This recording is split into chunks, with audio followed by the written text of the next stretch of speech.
Hey friends, happy Thanksgiving or post Thanksgiving. It's already Saturday of our Thanksgiving break, and no, I haven't forgotten about Educator Skate Night. Actually, I've been busting my butt learning how to generate emails and do a subscriber listserv. And so as of this weekend, I think I've sent over 300 emails, just knowing, letting people know that I'm launching my businesses this Sunday at Let's Keep Rolling Educator Skate Night. So that brings me to this group because you guys are my personal friends in the community. So expect an email if I know yours, but also just know that I'm legitimately serious about doing this. I've been wearing this sweatshirt all weekend.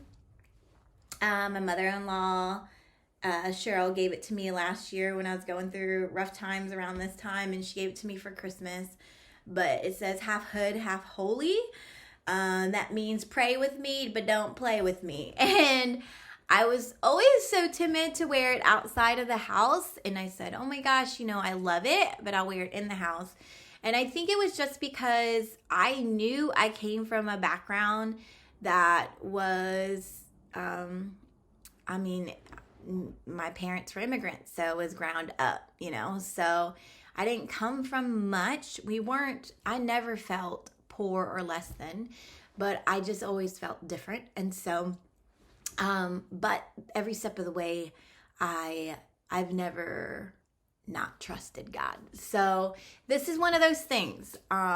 Educator Skate Night is a leap of faith for me, but it's also just me stepping into the role and the realm in which I think I'm supposed to do in terms of being my purpose, in this world and in life. And so I really am kind of a relationships driven human, always been since I was young. And that's kind of the legacy that I live as Crystal Taniak and now Crystal Goins with my husband.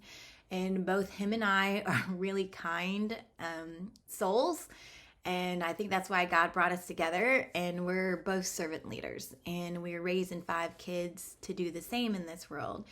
But we've got to model and lead that by example. And so just like everybody else, we were shaken up. We woke up on Wednesday morning to hear the news about the Walmart shooting. And I hate to say it, but a legacy of mass shootings have kind of been in my testimony in terms of that's how my sorority sister, my first year of teaching, I actually had to go back to tech because my sorority sister, she had actually passed away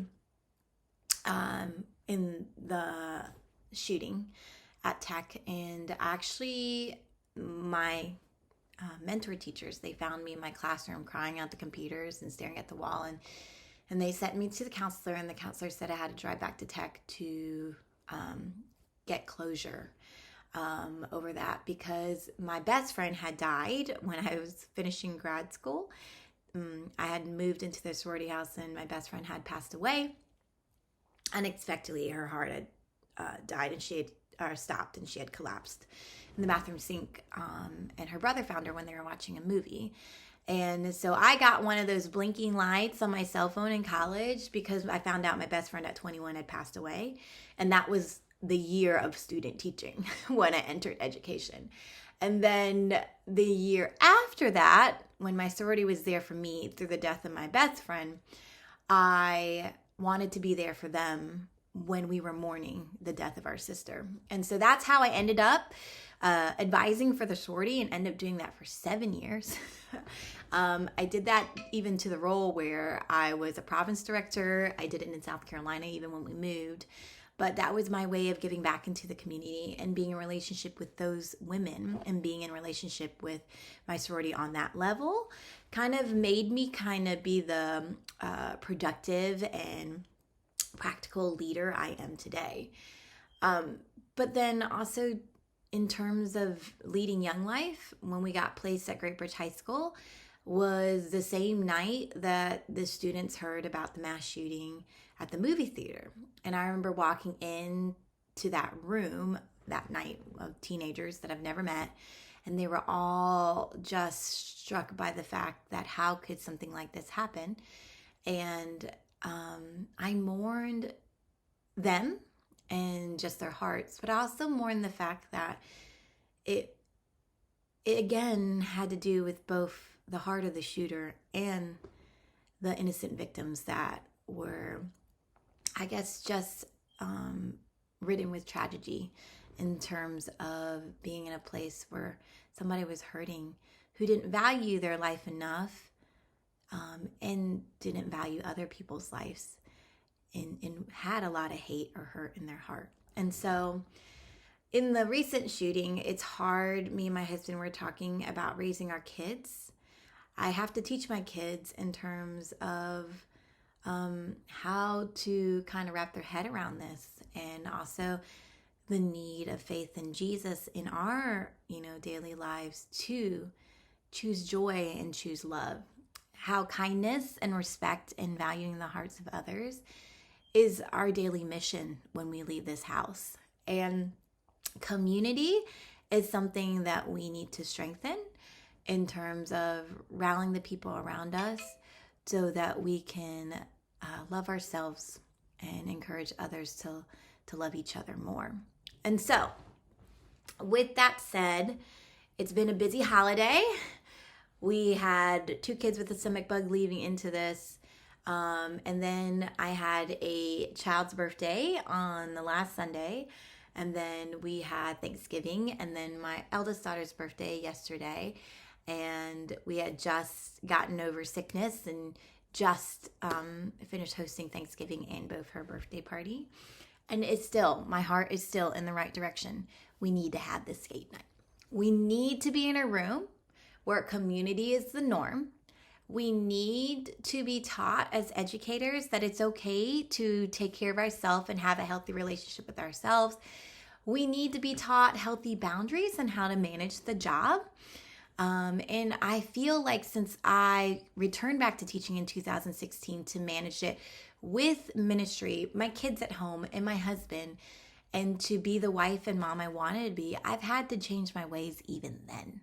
And so I'm kind of the expert in terms of doing the job and managing my personal and professional relationships, and to keep those relationships and research in mind to still perform and give kids the quality education that they need at the primary levels. So I know from after leading these young teenagers that it's important that I do the work when they're young, because the struggles they have in their heart, they've carried with them since they were a young child. And it was so burdensome to be their young life leader and see that they were still burdened by it and carried it for many years. And so I don't want that for any adult. And an educator doesn't need that on their heart. They need to be let go of that, and they need to be set free.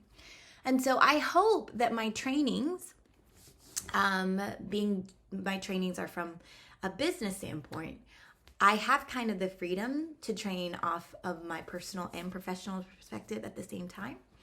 And I would like to build a community of educators that want to be relationship minded first.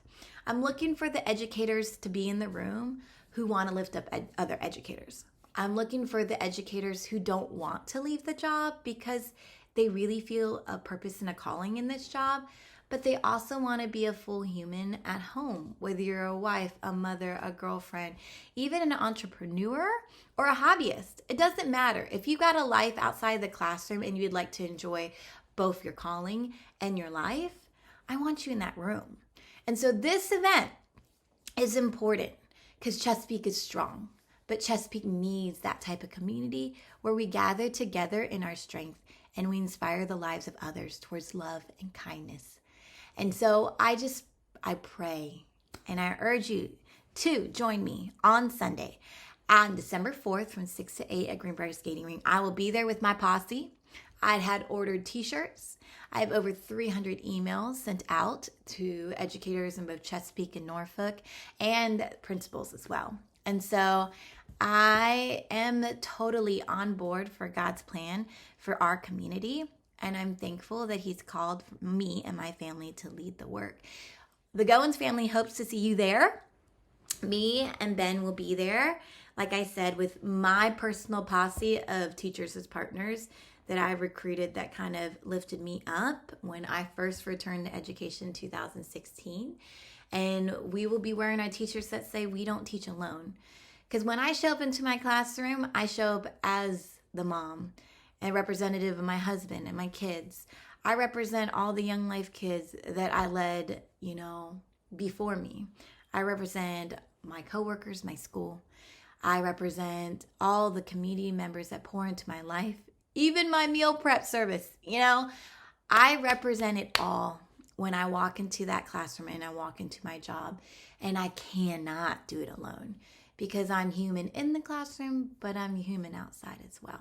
And so I want a space where we can normalize our lives as educators as valued, human, and that we are fully loved. And so if that is where your heart is at, let's do this together. I can't wait to see you on Sunday. Sign up and don't forget to buy your ticket. See you there.